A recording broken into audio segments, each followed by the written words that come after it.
Hello gardening friends, welcome to Backyard Basics.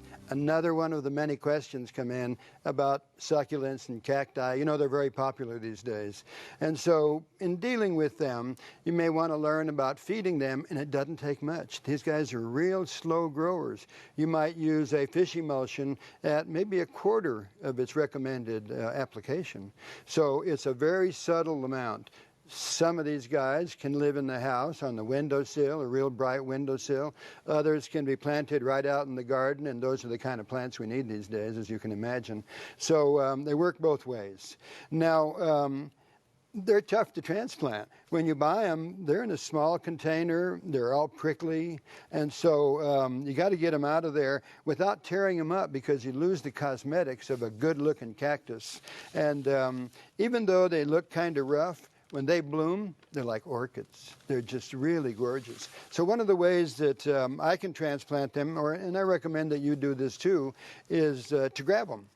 But put a newspaper between you and the cactus. So one of the things to do is to fold it over, and fold it over, fold it over, making a little belt. There you go. You've got a nice little belt right there. And so the crown of thorns isn't too bad, but these little guys, they're tough. So you take it and you wrap it around the thorns and everything. It's not going to hurt the thorns, nor you. See, so I've got it wrapped up very nice. I can pick it up. And so one of the things to do before transplanting is to go ahead and turn it over. I put it there so in case it falls, I don't break the crown. Look at the root system. Nice, healthy root system. This plant is a very nice, healthy, vigorous plant. So there we go. Look at that. How easy it is to work with it. These guys are just super when you do something like that. Well, I want to pot them up. You need a very well-draining potting soil. I mean, that's essential. If you don't have that, these things are about to rot. So what you do is get yourself a pot, and not one that's too much bigger than the cactus. They can rot in that too. It just stays too moist. So there's several ways of making a potting mix for cactus. One of them is to use a little bit of compost.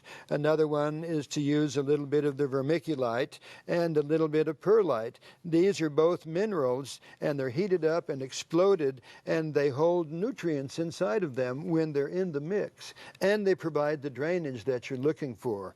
So those are two of the ingredients. Another couple of ingredients are basalt. Basalt is a volcanic material, and this volcanic material provides a type of energy also. And it's like the perlite in that it's porous, it's nice and open, it holds nutrients, it provides drainage as necessary. So I like to use basalt. Another one of them is to use lava sand. The lava sand is mixed in here. It's that red stuff, and that has a little bit of energy of its own. So between those two things and the nutrients that actually come from compost, these guys are very nutritious, you can make a great soil. Look at this. So we put a little bit of it in the bottom. There we go down in the bottom, and get that ready. And then we go in there with this guy. You don't want to bury it too deep. You don't want it to rot up around the crown.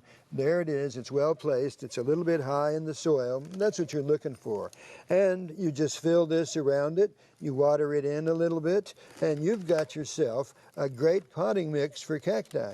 Now, there are many mixes out there, so do the one that works for you. This one works for me, but you can certainly find many of them already made at garden centers and nurseries or on your computer. For Backyard Basics, I'm Dromgoole. I'll see you next time.